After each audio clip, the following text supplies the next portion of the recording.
I'll tell it. We're not going to sugarcoat anything anymore. We've been quiet long enough. Can I get an amen? Amen. All right. Well, I'll put it to you this way. We are the biggest selling female group ever. 10 million albums worldwide. We have worked very hard. We have been in this business for 5 years. And we are broke as broke. Think it, I thought it. I had to think it before I saw it. Yeah, think it, I thought it. I had to think it before I bought it. Yeah, think it, I thought it. I had to think it before I saw it. Yeah, think it, I thought it. I had to think it before I bought it. Then I bought it. Now we ballin'. Wholesale real estate, we went all in. What's up? I'm S2. Welcome to Steps to Success Digital Media Company. We began this whole journey about 3 years back, and it all had to do with us educating you all how to attain financial independence via wholesaling real estate, a real estate investing technique. Now, about midway through last year, summertime last year, I discovered my calling to become a musician. Now, due to my actual background of entrepreneurship, all stemming from me educating myself on how to become a real estate investor via YouTube. So I got my master's via YouTube University. And I had to educate myself on my music career before I became a musician. So the biggest thing I found out is that there's a clear distinction, a big difference between becoming a musician and creating a business around music.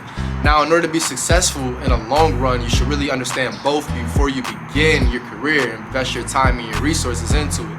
This led me into a rabbit hole of discovering how many artists did not start their career off this way. This is why we began Next Generation Artists here at Steps to Success Digital Media Company. It's been our initiative to help you guys advance our music career together simultaneously and also diversify our assets via real estate investing. So today we're going to go ahead and get into the difference between the music business and also just the creation of music. And again, guys, there's a clear distinction. If you'd like to go ahead and join the Next Generation Artist community, click that link in the description. If you find any of this information helpful, consider hitting that like button and becoming a big stepper by hitting that subscribe button. Now let's get right into the information. Chapter 1, the business of music. If you're like me, you probably assume that any artist with a major record deal is making bank from music, especially when you see the ice-style jewelry, the music videos with all those luxury cars, millions of Spotify streams, millions of followers on social media. I mean, just by seeing that, we have to assume that they're getting paid a hefty amount of money from music. In addition, I mean, once you have millions, not the hundreds of thousands, we're talking about millions of followers on social media, that means that their tours are getting sold out, which means that they're making a lot of money from the tour, merch, everything that, involves touring. And surely with all of this money, they must be investing it into other income producing assets, and that's going to bring them even more residual and passive income, right? So in addition to all of the royalties from music, the residual and passive income, they making money while they sleep. But what if I told you that's not the case? You probably would be just as surprised as I was a couple of months ago when I first decided to learn how to become a musician. See, brace yourself, because the truth is far more interesting than what things appear to be. Now, before we break down how most musicians actually earn their money, let's take a look at some of these mind-boggling statistics. According to Zippia.com, there are around 15,844 professional musicians in the United States. Professional meaning signed to a record label. Now, in contrast, according to Statista.com, there are around 1,560 full-time independent musicians. So I don't know about you, but I was actually surprised at how few musicians there are in the United States. For some reason, I thought there would be way more of them. Well, actually, for a good reason. I mean, just think, in your personal world, how many people do you know that are self-proclaimed rappers or singers? I'll wait. My guess is you at least know 2, excluding yourself. But hold up, it gets even more confusing. So according to The Verge, in 2020, there were around 60,000 tracks uploaded to Spotify daily, and that equates to around 22 million tracks a year, and this number has only increased since then. So those 22 million tracks came from just around 1.2 million artists on the Spotify platform, and remember, that was in 2020. Of the 1.2 million artists, only 15% of them or 184,500 of them generated royalty payouts of at least $1,000 over the course of a 1-year time frame. And just 870 artists, so just 870 people, their catalogs generated over $1 million or more in royalties. So for Spotify, all those numbers I just listed, all those stats, all that means is that they had to pay $5 billion in 2020 to the rights holders of the tracks uploaded. And see, the right holders, this is where the problem comes in for musicians. So remember that word, rights holders. We'll get more into that later, but for now, let's stick with the numbers. As you've probably already heard, men lie, women lie, but numbers don't lie. According to a 2022 article by moneybliss.org, a single adult in the US should earn between $30,000 to $40,000 a year before taxes to cover all their basic needs and expenses. That's like the bare minimum. So let's make sense of this whole thing together. First, it should now be clear that just because someone releases a song or two, has a Spotify profile, or even their Instagram category says artist, that doesn't make them a musician. In order to be a part of the 17,404 musicians in the US, you must earn a full-time income from music, which is at least $30,000. So your next question is probably, how many streams does an artist have to get to make $30,000 on Spotify? How many Spotify streams does it take for an artist to make $1? Let's do 10. That's your word, right? It's 4 cents. All right, let's do, 50. 20 cents. Damn. Let's do 100. Come on, dog. Let's do 200. Bro. So we got to listen to a song 250 times for an artist to make $1. Well, since Spotify pays just 0.003 cents, not 1 cent, not 2 cents, 0.003 cents per stream, an artist will actually need 10 million streams, and these have to be 10 million USA streams, to earn $30,000 from Spotify. Okay. See, now it's starting to make a little more sense, right? Well, good. Stick with me, because it's about to get a little more sticky. Here's the thing. Most musicians don't want to wait to accrue millions of streams before they start making money from their music. This is where record labels step in, where, the record labels about to sign a deal, you know what I'm saying? You remember that term, rights holders? Look, check this out. You know those people that Spotify paid around $5 billion to in 2020, rights holders, right? Well, most of the 15,844 professional musicians, they're not included in that payout because most professional or signed musicians, they sell the rights to their music in exchange for an advance or a loan from a record company. Huh? What? Yeah, you heard that right. Most professional musicians or signed musicians don't get paid when you play their music on Spotify. Well, that's not entirely true. It's kind of like this. So say I give you $1 million. In exchange, you give me all the rights to all the music that you create, right? And I give you a royalty rate of 20 cents on the dollar. And 20 cents means that you already popping, right? I mean, you already got leverage. And leverage is one big thing. We'll get into more of that this season, though. But for most rookie deals or, first contracts coming out the gate, the artist gets between 12 to 15% or points. And points is just another word for percentage base, okay? So for every record sold, a new artist, a rookie artist, they get about 12 to 15%. So let's just stay between 12 to 20 points. So with the 12 to 20 points that they are getting, they're actually paying back the $1 million advance. What? Yeah, again, you heard that right. So you get $1 million loan that you pay back with music streams and other revenue streams if you have a 360 deal, right?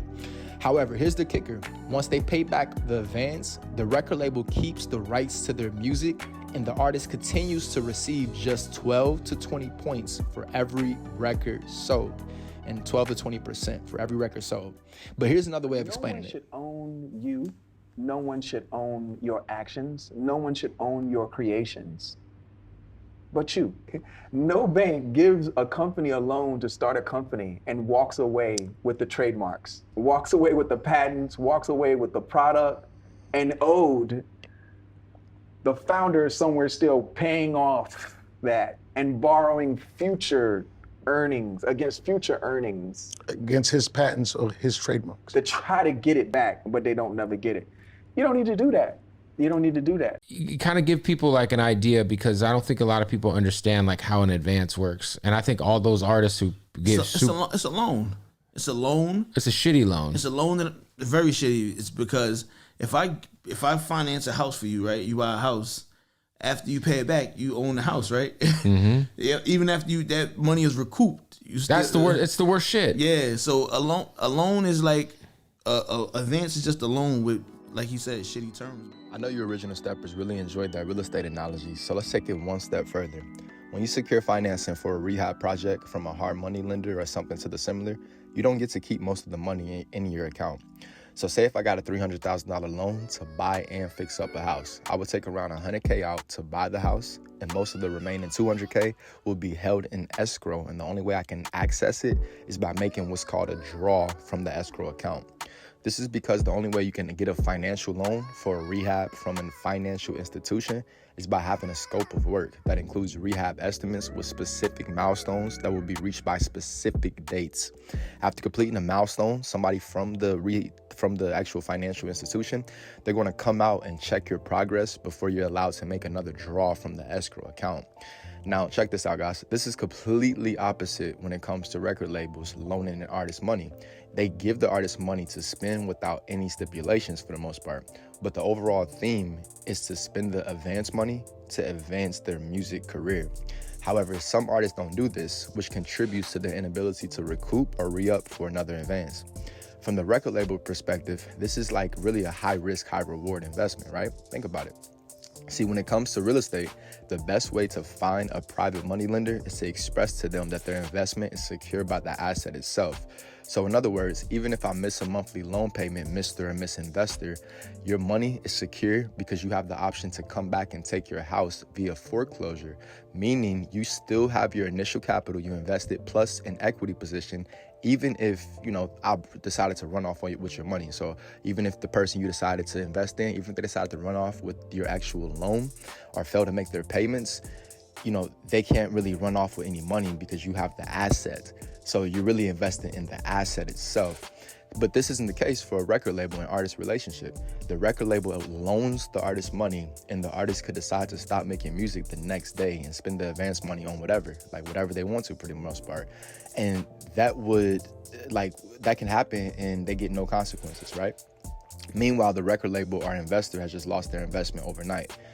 Talk about a need to trust. So how does the artist get paid? That's what we, might be wondering right now. So this is the answer we've all been waiting for. How do artists get paid? Since it's now clear that most of well-known musicians aren't making much money from the music itself, if any, however, they're still able to flex, right?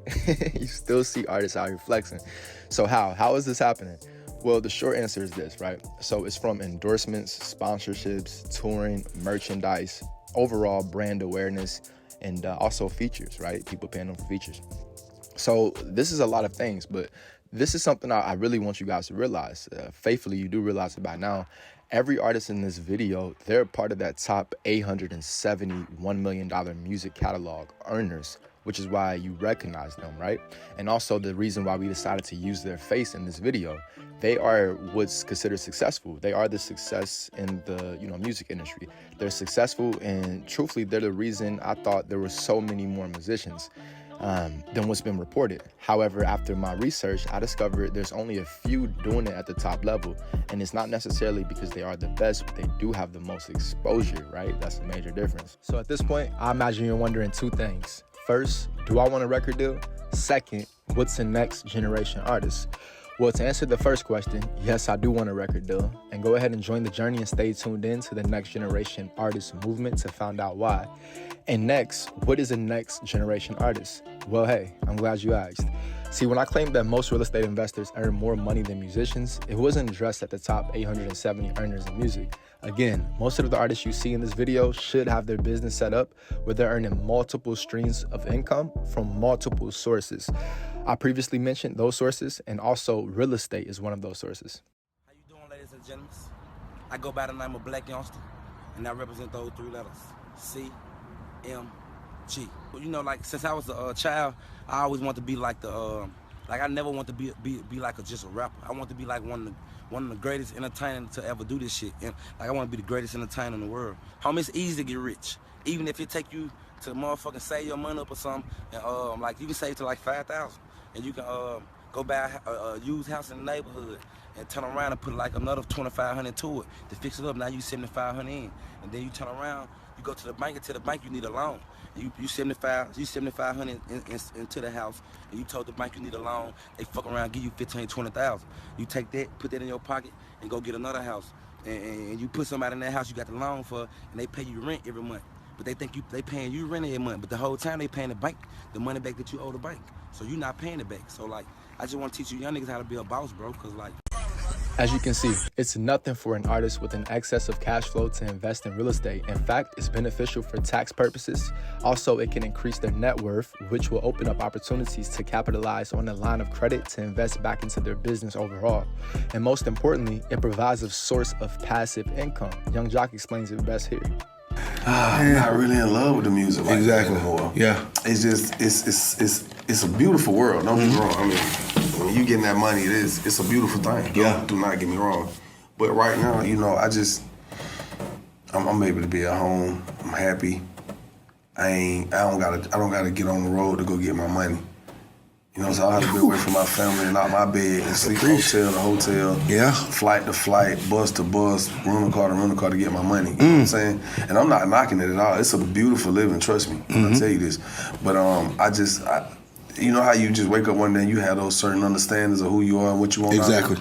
The time you're here, and I start realizing like man, I don't want to be on the road like this all the time, because it started making me feel like I got to really go get the money. I got to go and get the money.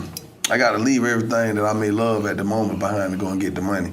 And I think that was one of the things that pushed me harder. That's why I started promoting Party. The longest running #1 cable shows. Come on. #1 storyline on the Love and Hip Hop. Come on. And I still got a catalog that yields me a lot of publishing and mechanical royalties. So I like being able to be at home and still eat like I'm on tour. That's a bar.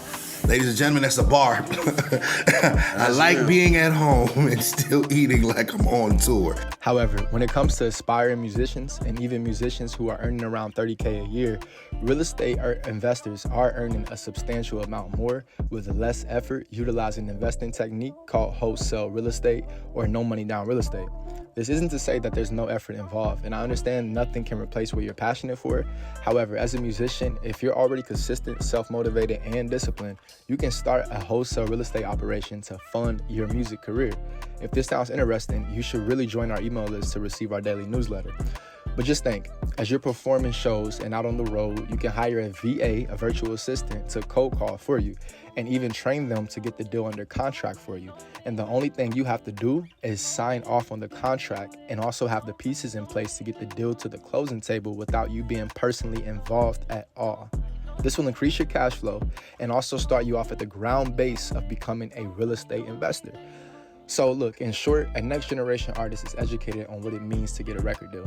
This education allows them to choose the record deal they want or choose to be a part of the 1,560 full-time independent musicians who are actually earning a full-time income from music.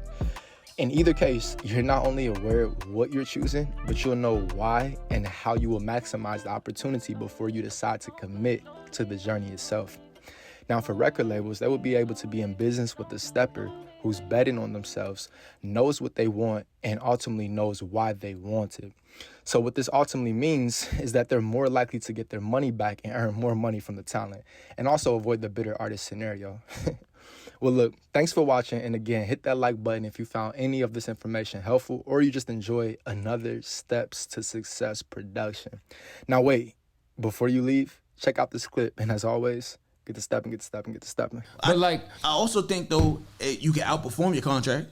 I definitely feel like so if you outperform your contract, there should be some sort of clause where I believe there so. should be almost like sports. I believe the contract ain't up yet, but we need to renegotiate. Let's keep it fair. Kyler Murray right now. Yeah, Kyler Murray. Let's keep it fair because some of these artists they sign these deals when they're young, when they're unknown. They're unknown. Like listen, I'm all for getting money. I love getting money. Getting money gives you freedom to do the things you need to do, but you don't want to take nothing from nobody else out of somebody else's pocket. You know what I'm saying? let that person get what they're earned and what's fair to them. Is all. And you know, to me, what also helps is when you tell it. You know, when you're sitting around and you're you know, like being hush hush about it, nobody knows. Everybody's looking at the videos, they're looking at the success of the album, so they're thinking that you're on top of the world. And you know, when you're quiet like that, no one knows. So that's why we're telling it. We're not telling it to get anybody in trouble or to make anybody mad at us. We're just being very honest and truthful and telling y'all the truth. So, and that's just how it is. And hopefully, you know, it can stop, because it is not 1950 anymore. It is 1996. Bye, y'all. At the city like old man, them young boys became young man, made an impact in counting bands. Think they need their own band, a sound theme music or something. Just how it's feeling when you think it out. This how it's feeling when you think it out. Yeah. How it's feeling when you think it out. You took a different route. Bruce Banner growing pains, your true self breaking out. Sleep wide awake, staking out that paper route. Never chase the check for clout. Now your family know what that's about. Built for good times, but if tough ones come, we know what hiking about. Been climbing mountains, but still ain't peaked. My girl lips, the only thing that's sweet. Today's theme, if he can, you can. Peep the tweets.